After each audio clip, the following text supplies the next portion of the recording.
Halo teman-teman semua, kembali lagi di video Market Outlook Amandana. Ini adalah Market Outlook ataupun analisa teknikal mingguan yang berlaku dari tanggal 30 Agustus sampai 3 September 2021. Ataupun ini merupakan analisa di minggu terakhir di bulan Agustus sekaligus di minggu pertama di bulan September 2021. Oke. Nah, seperti yang teman-teman lihat di judul dan di thumbnail ini, di video ini akan menganalisa ada pair Euro USD, GBP USD, AUD USD, XAU USD, Euro JPY, dan GBP JPY. Nah, sebelum masuk ke dalam chartnya, jika teman-teman suka dengan video ini, jangan lupa untuk di-like dulu videonya dan di-share ke teman-teman trader yang lainnya. Nah, untuk yang belum subscribe, silahkan klik tombol subscribe-nya dan hidupkan lonceng notifikasinya supaya teman-teman tidak ketinggalan video Market Outlook dari Amandana. Nah, bagi yang sudah like dan subscribe, apalagi yang sudah share ke teman-temannya, saya ucapkan banyak sekali terima kasih. Oke, tanpa panjang lebar lagi, sekarang kita langsung aja masuk ke dalam chartnya. Seperti biasa, ini adalah aplikasi TradingView yang saya pakai untuk menganalisa market. Untuk teman-teman yang ingin download TradingView, nanti bisa langsung ke kolom deskripsi. Di sana juga ada disclaimer juga, silahkan dibaca oleh teman-teman. Oke, seperti biasa, di sini saya akan menganalisa pertama yaitu dari US Dollar Currency Index ataupun DXY, seperti itu. Jadi untuk teman-teman yang ketinggalan analisa saya di minggu lalu, silakan teman-teman langsung klik aja nanti linknya yang ada muncul di pojok kanan atas di sini nanti akan muncul. Silakan teman-teman nanti langsung aja klik linknya, itu merupakan analisa saya di minggu lalu seperti itu. Sekedar recap aja untuk kejadian minggu lalu. Kemarin minggu lalu tuh ada sedikit pergerakan yang cukup signifikan, yaitu dimana di hari Kamis atau hari Jumat itu ada yang namanya Ketua Fed Jerome Powell itu dan ada di Jackson Hole Symposium seperti itu. Itu merupakan suatu kejadian yang dimana katanya kata Powell itu dia akan tetap memperlakukan tapering tapi tidak dalam waktu dekat, tetapi juga taperingnya itu belum jelas kapan akan dilakukan seperti itu. Nah, efek daripada imbasnya ke market itu nanti kita akan lihat sama-sama langsung ke dalam chartnya. Untuk yang pertama itu di bulan di beberapa hari kemarin DXY itu mengalami pelemahan ya, pelemahan dimana dia sudah break daripada dia punya trendline naik ini, dia berhasil di break. Dia pertama akan membuat konsolidasi, ternyata tidak jadi, dan sekarang dia break yang ada di trendline garis hijaunya ini. Jadi ini akan saya hapus saja. Kalau di minggu lalu itu kan ada dua analisa di mana jika dia hanya turun sampai setengah daripada barnya ini, bar daripada Marubozunya ini, dia pasti akan yang namanya akan naik lagi sampai ke atas. Tapi ternyata di hari Senin, yaitu di tanggal 23 Agustus, ternyata terjadi engulfing yang cukup besar, Marubozu yang cukup besar, di mana candle ini memakan seluruh candle yang ada sebelumnya, termasuk candle yang ada di tanggal 19 Agustus ini. Seperti itu. Sehingga kemungkinan harga pasti akan turun sampai ke bawah. Ini dibuktikan dengan dia turun langsung sampai ke dia batas support terdekat, itu di harga 92,85, dan sekarang dia turun membreakout daripada dia punya support itu sendiri. Yang dimana di hari Jumat ini kita bisa lihat harga dibuat naik sampai ke resisten, tapi ternyata ditolak, kemudian dibuat turun sampai harga close di bawah supportnya, tapi dia tidak bisa close lebih rendah daripada harga low sebelumnya. Itu di sini. Ini kan low sebelumnya di sini. Nah, jadi kemungkinan di sini memang harga daripada DXY itu masih akan bisa bergerak naik karena dia belum yang namanya menciptakan low baru daripada dia punya sequence untuk naik di sini. Nah, jika kita ukur dengan Fibonacci dari dia punya swing low dari bawah di sini sampai ke sini, ini sebenarnya dia sudah masuk ke area di 786 ya, di 786 sampai 618 dia sudah di area ini sebenarnya masih, tapi dia close di bawah ini. Jadi kemungkinan dia memang ada power bearish untuk di minggu depan. Jadi ketika dia nanti ini bisa yang namanya dia bergerak untuk retest kembali, retest dalam artian retest untuk dia punya resisten di sini, kemudian dia turun di sini dalam artian dia harus break juga ini ya. Ini kan structure low-nya kemarin di minggu lalu tuh di tanggal 13 dan 16 ini kan structure low-nya kemarin. Jika dia bisa breakout dia punya structure low yang warna biru ini, breakout seperti ini, maka kemungkinan dia akan mengejar jauh langsung sampai ke bawah ke harga 91,76 seperti itu. Tapi jika ternyata structure low-nya ini direspek oleh market, dalam artian dia seperti ini, dia sampai di sini dan kemudian dia bisa ya, dan harga tiba-tiba naik dan close di atas resisten saat ini, itu bisa aja harga kan langsung naik ke resisten tertinggi yaitu di harga 93,16 seperti itu. Jadi emang resisten sekarang ini yang warna merah ini kan jadi resisten sekarang. Resistennya kan saya ganti warnanya menjadi hijau dan supportnya akan saya ganti menjadi merah. Nah, ketika support ini berhasil di breakout, maka kemungkinan harga akan mengejar support selanjutnya itu di harga 91,76 seperti itu. Jika ini tidak berhasil di breakout, dia punya support di sini, ini harganya di 92,51, area ini tidak berhasil di breakout dan malahan dia itu mantul, maka kemungkinan harga akan mengejar resistennya paling tinggi yaitu di harga 93,16 seperti itu. Nah, itu tadi untuk analisa di daily, karena dia kan masih sequence-nya masih bisa naik sebenarnya, tapi dia di sini secara candle masih ada candle bearish besar yang di tanggal 23 Agustus kemarin. Ini harus bisa di fill dulu jika bullish ini jika candle bullish memang mengambil alih ya. Karena jika kita lihat di sini, ketika harga bergerak bearish di sini, contohnya di tanggal 23 Juli 26 27, 28, 29 ini kan bergerak bullish, dan ternyata pada saat dia bergerak naik ada satu candle Morobozu yang memakan semua candle ini. Jadi kemungkinan harga akan memang lanjut bergerak naik. Jadi ketika candle yang di tanggal 27 Agustus ini dimakan setengahnya atau enggak dimakan semua oleh nanti ada candle Morobozu, maka kemungkinan candle Morobozu yang ada di tanggal 23 Agustus ini akan terisi sepenuhnya. Jika demikian, maka pergerakan daripada DXY ini akan lanjut bergerak naik seperti itu. Kalau kita turunkan ke H4-nya, memang structure low-nya ini udah di breakout ya, dimana dia punya konsolidasi di sini, dia kena support, naik, support lagi, naik lagi, sampai resisten dibanting lagi sekali. Ini valid memang. Dan sekarang memang harga kemungkinan akan mengejar area di 92,51. Seperti itu. Dan di time frame dia punya di 1 jam pun dia masih sama ya. Di 1 jam juga masih sama, tidak terlalu signifikan pergerakannya, sideways juga. Dan kalau melihat pola di sini, sebenarnya kemarin ada pola head and shoulder kemarin ya. Di sini kecil,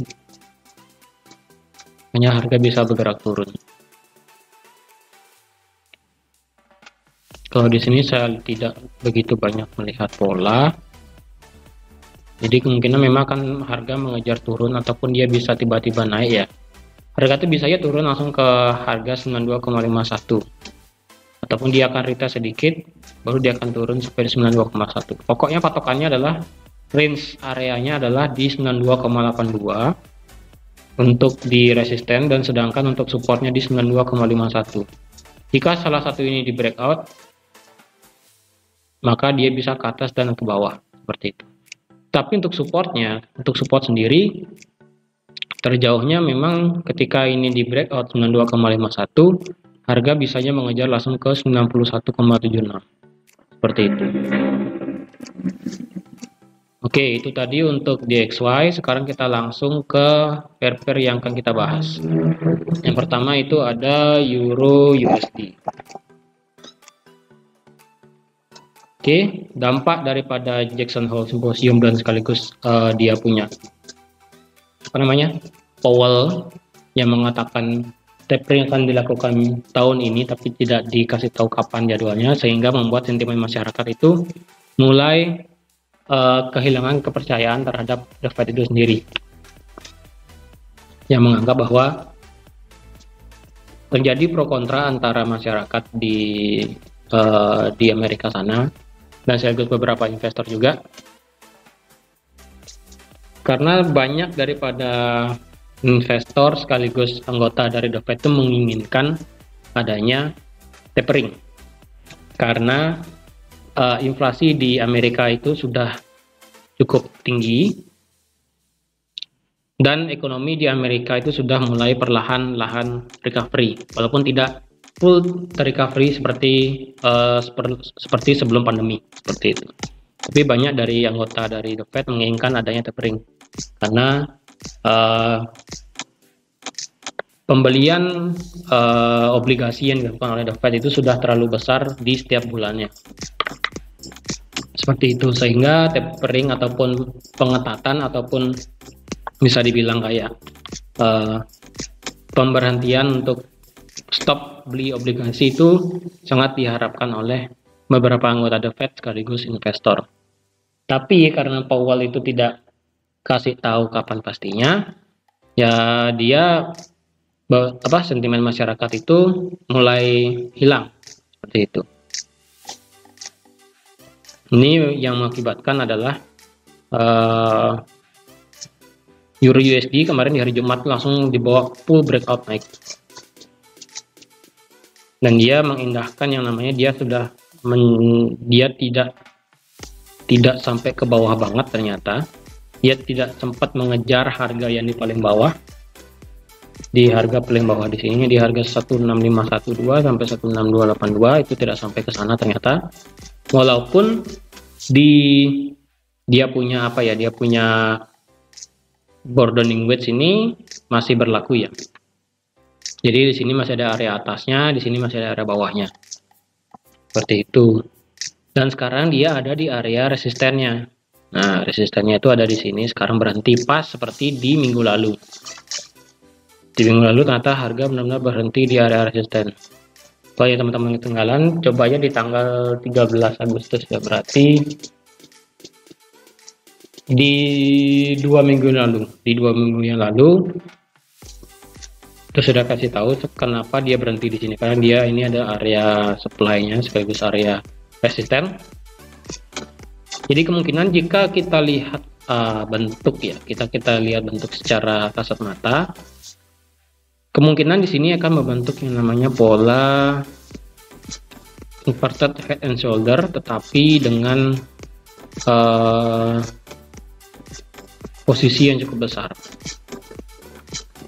Secara daily ini kemungkinan bisa membentuk pola inverted head and shoulder ya, jika ini benar-benar terjadi. Jika ini benar-benar terjadi, maka harga dia akan dibawa turun sampai dia punya right shoulder, baru dia akan dibawa naik sampai ke dia punya batas trendline bagian atas daripada broadening wedge-nya di sini, seperti itu. Jika ini memang terjadi, tapi karena ini kekuatan bullishnya juga masih cukup besar,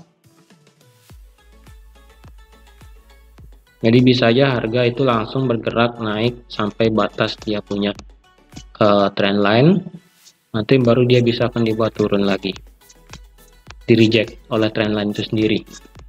Ataupun juga jika dia ternyata bisa bergerak tembus dalam artian naik seperti ini, dia bisa aja langsung naik ke sampai resisten di 18896 seperti itu.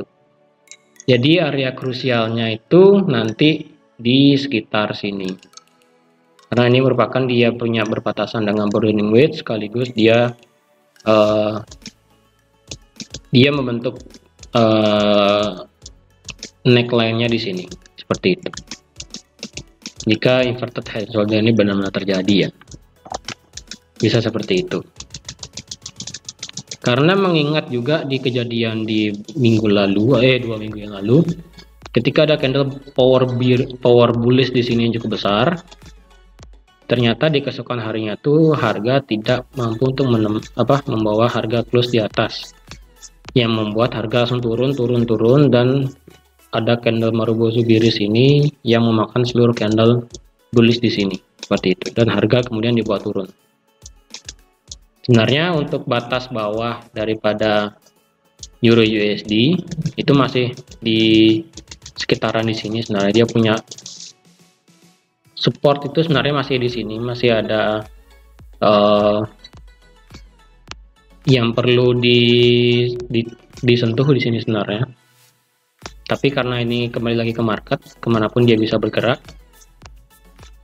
dia masih bisa bergerak masuk sampai ke 16518, baru dia akan dipentalin naik lagi sekali seperti itu, karena masih ada burning wedge di sini ya. Kalau kita turunkan ke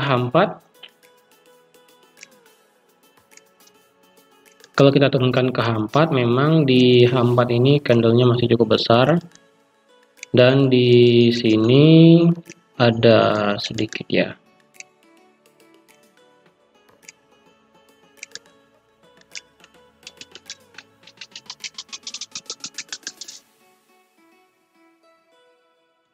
di sini juga ada burning wedge juga, expanding wedge tepatnya, jadi kemungkinan harga akan dibuat turun sampai bagian bawah, baru dia akan bergerak naik lagi seperti itu. Kalau kita turunkan ke H1,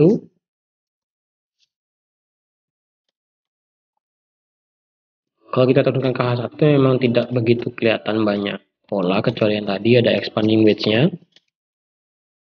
Jadi kemungkinan harga sudah masuk di atas, bisa ya nanti dia akan bergerak turun seperti itu. Oke, itu tadi untuk Euro USD.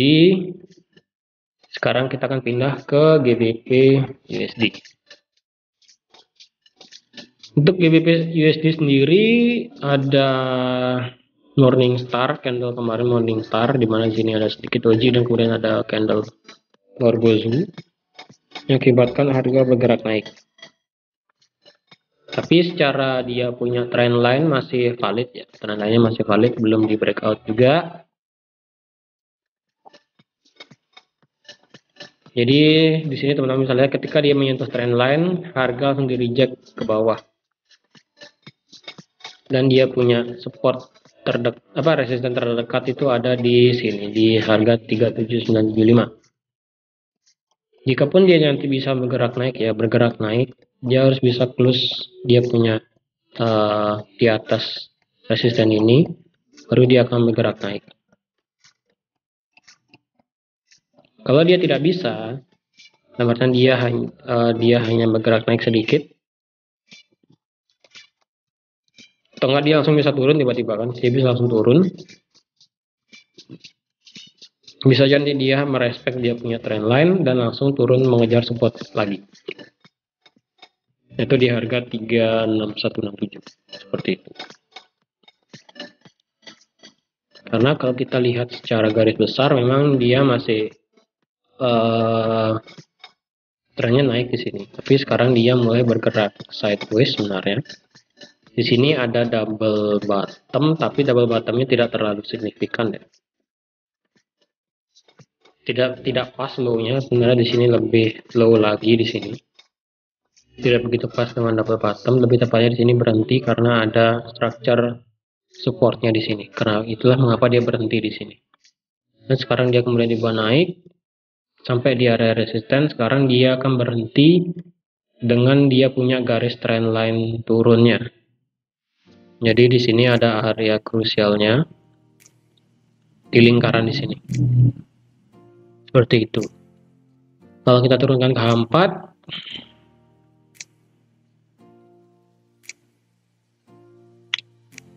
Ke H4 dia memang sudah break structure high-nya di sini.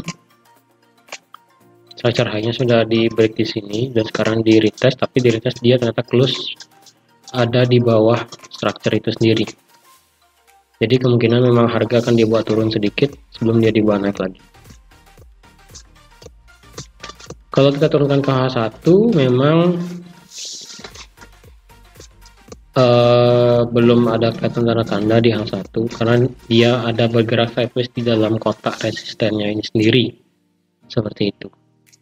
Kecuali dengan ini kemarin kan dia benar-benar dia membentuk bearish flag di sini di H1. Di tanggal 18 itu ada bearish flag yang akibatkan dia harga langsung tiba turun jauh. Untuk sekarang dia kemarin benar-benar bergerak sideways. Jadi memang di sini akan menjadi titik area yang penting ya di lingkarannya ini. Seperti itu. Oke, sekarang kita akan bergerak ke AUSI, ke AUD USD. Untuk AUD USD sendiri dia akan memasuki area konsolidasinya dia sendiri. Ya, dia punya area konsolidasinya tuh di sini. Dia benar-benar dibawa naik ya, dia benar-benar dibawa naik sehingga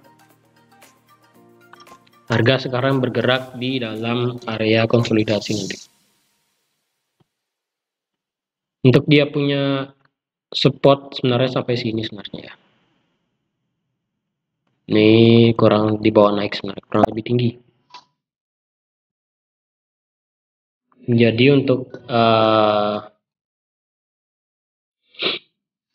AUD USD kemungkinan itu dia hanya akan bergerak di sini aja sih. Sekarang dia punya range itu di sini nanti.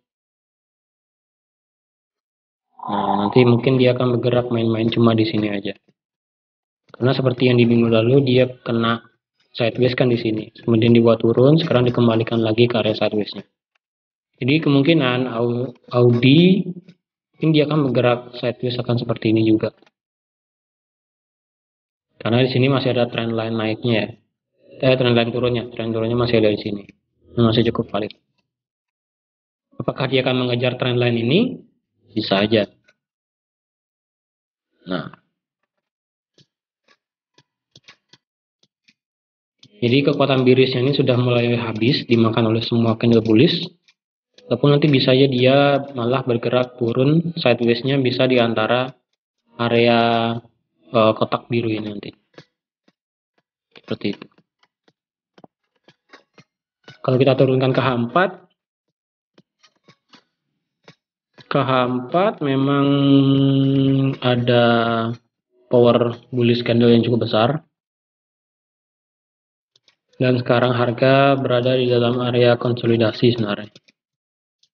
Masuk ke area konsolidasi yang ini kemarin, yang di tanggal 21 Juli sampai 17 Agustus kemarin. Ini merupakan area sideways, jadi kemungkinan memang akan harga bergerak di sini-sini aja. Kalau di H1, ya pertama dia buat inverted head and shoulder, kemudian naik, membuat konsolidasi, kemudian harga di break out ke atas karena adanya kayak apa yang kemarin itu dari saya bilang ada Powell Jackson Hole di simposium seperti itu tentang taperingnya. Jadi itu memang sangat berpengaruh di Audi. Jadi power Audi ini ternyata cukup besar dibandingkan dengan Euro dan GBP kemarin. Terus sekarang kita akan pindah ke XAU ya. Sekarang kita pindah ke XAU USD. Oke, sekarang XAU USD ternyata dia bisa membreak out, dia punya resisten, membreak out resisten dan ternyata langsung dibawa turun. Berarti ini sudah tidak berlaku. Ini semua sudah tidak berlaku karena dia tidak bergerak sideways, melainkan dia bergerak langsung membentur benteng langsung ya.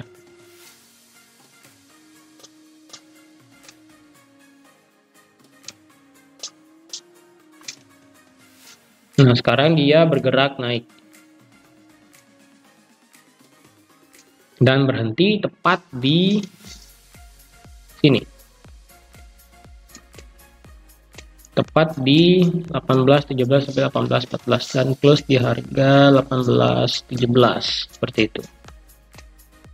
Nah, kemanakah harga akan bergerak naik? Ini akan saya ganti warna dulu, karena sekarang ini menjadi resisten dan ini menjadi support dan ini menjadi support. Oke, kemanakah harga akan bergerak naik? Pertama, kita lihat dulu dia punya resisten selanjutnya di mana. Resisten selanjutnya itu ada di harga 18.34 ya. Jadi kemungkinan ketika harga ini bisa dibawa naik lagi sampai ke sini, dia harus candle, kemungkinan dia masih bisa kemungkinan sampai ke sini.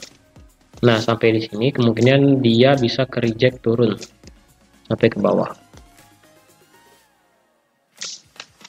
Jika dia bisa membreakout 18.34, maka pergerakan dia akan langsung ke 18.55 dan kemungkinan kita akan melihat lagi harga gold itu di harga 1.900 seperti itu. Tapi jika ini candle selanjutnya tidak bisa bergerak naik dan tiba-tiba bergerak turun, maka ini bisa aja dia akan bergerak turun sampai dia punya support di sini, baru dia akan mengejar support selanjutnya di 17.60 seperti itu. Kalau kita tarik garis trend,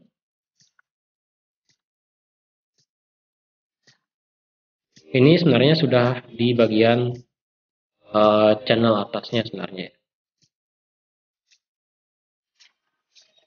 sudah ada di bagian atas channel itu sendiri. Jadi kemungkinan memang harga akan dibuat turun sampai kena channelnya, dan kemudian dia bisa bergerak naik ataupun dia bisa breakout channel kemudian dia turun sampai ke 17.60 seperti itu. Jadi dia punya support terdekat itu di 17.99 dan di 17.90. Mau ingat juga nanti di di minggu ini ada NFP dan ada beta besar juga di hari Jumat. Jadi kemungkinan di minggu ini di tanggal 3 itu harga gold mungkin akan berpengaruh cukup besar. Terutama besok pagi ya. Besok pagi, terutama untuk besok pagi di tanggal 30. Karena pasar Asia belum memproses apa yang dikatakan oleh Powell, jadi kemungkinan besok di pasar Asia akan kita melihat pergerakan secara signifikan untuk gold. Dan yang ditentukan untuk NFP sekali lagi itu di tanggal 3 September. Di 3 September itu ada NFP seperti di tanggal 6 Agustus ini.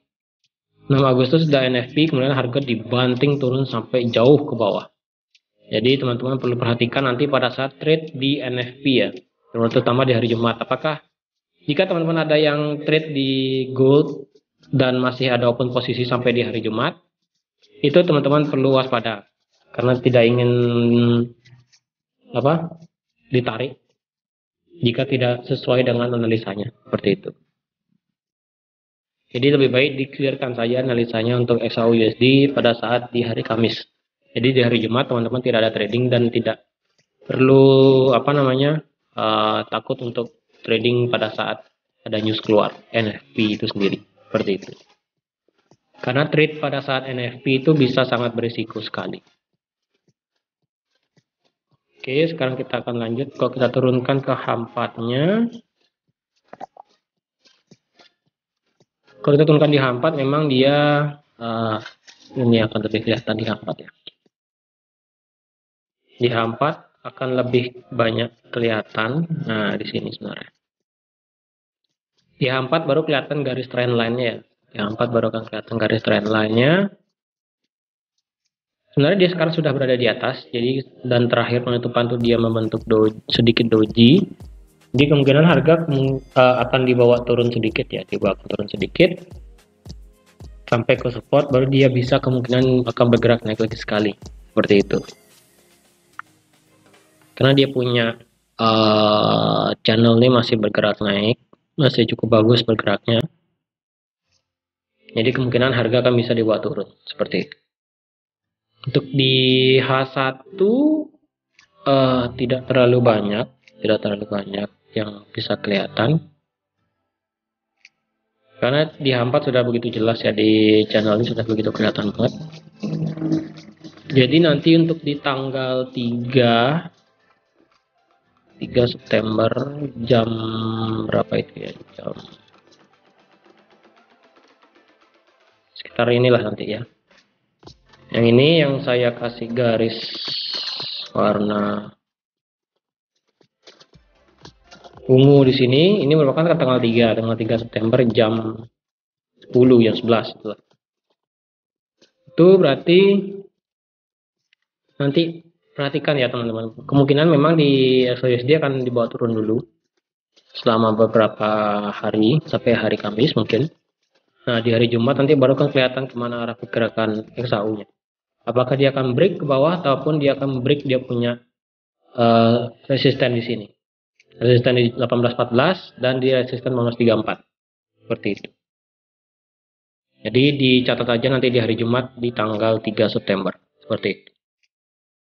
Ya itu tadi untuk XAU USD.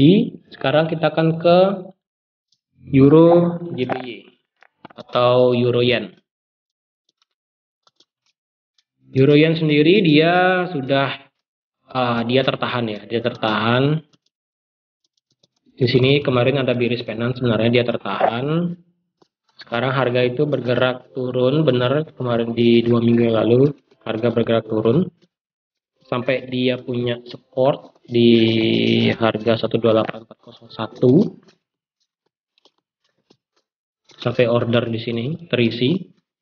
Kemudian dia mulai bergerak naik dan dia tertahan di area resistennya. Yang area hijau biru di sini.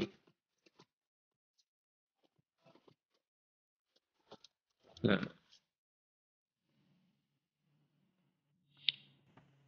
dia tertahan di sini. Kemanakah Euro JPY nanti akan bergerak?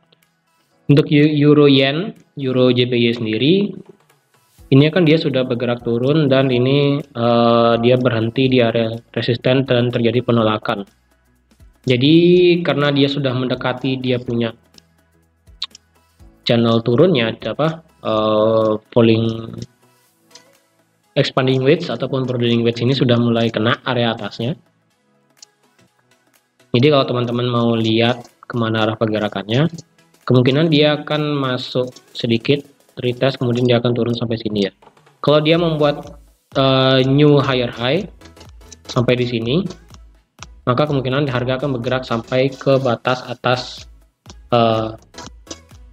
broadening wedge-nya seperti itu. Karena jika dia mau bergerak naik memang harus seperti itu. Sekarang dia sudah membuat retracement yang cukup tinggi dan menghabiskan seluruh candle biris yang dari sini.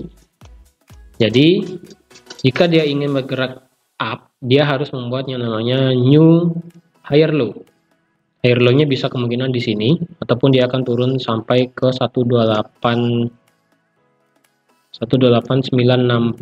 950 seperti itu. 18970 sampai 9950 seperti itu. Dia bisa turun sampai sana, kemudian baru dia akan bergerak naik. Ataupun bisa juga dia langsung breakout ya. Bisa juga breakout di sini, meretest ini dan bisa breakout sampai sini. Nah, seperti itu. Kalau kita turunkan ke H4, di H4 kita memang ada new lower low ya, higher low. Sini ada trend line-nya.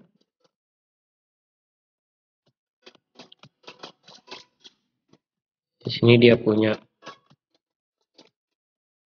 Oke, di H4 ternyata ada semacam rising wedge ya. Ternyata di H4 ada semacam rising wedge, jadi hati-hati aja, kemungkinan ketika rising wedge ini di break, dia akan bergerak turun memang ya, bergerak turun. Jadi diperhatikan aja nanti ketika rising wedge ini sudah berhasil di breakout ke bawah, dan di H4 ini, dan juga di H4 ini ada pola double top. Jadi teman-teman silakan perhatikan nanti di area ini sebagai neckline-nya, yaitu di harga 129260. Nah, ini merupakan area neckline-nya karena di sini sudah ada top 1, di sini ada top 2, kemudian harga mulai bergerak turun. Bisa juga seperti itu. Jika dia breakout harga di sini, harga 129260, harga close di bawah itu, maka double top ini valid sekaligus memvalidkan dia punya rising wedge-nya, seperti itu. Untuk Euro JPY di H4, kalau di H1 ya sama, masih ini dia punya neck-nya di sini ya, tetap sama. Nanti untuk Euro JPY kemungkinan masih bisa dibuat turun karena ada formasi double top di sini dan ada rising wedge-nya juga, seperti itu. Itu tadi untuk Euro JPY. Sekarang kita ke pair yang terakhir, yaitu di GBP JPY ataupun di Pound Yen. Di Pound Yen sendiri dia bergerak di 2 minggu yang lalu, ternyata dia bergerak turun sampai dia kena supportnya di harga ini, di harga warna merah di sini.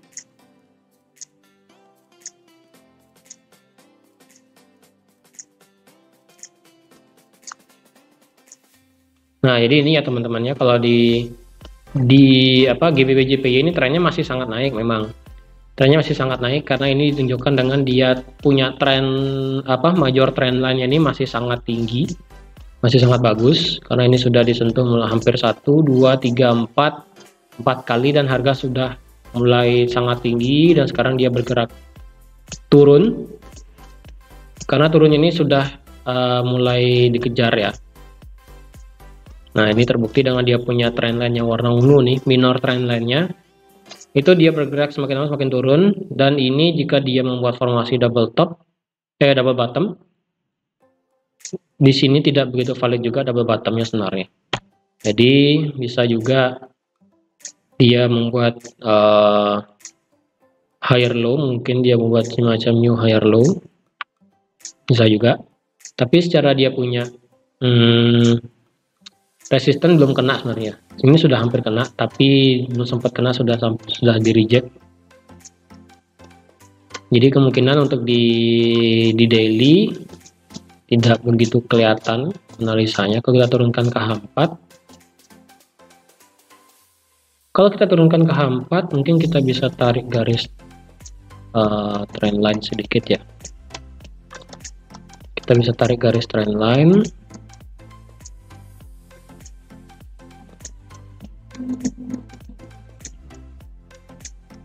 Ya, di sini ada expanding wedge juga. Jadi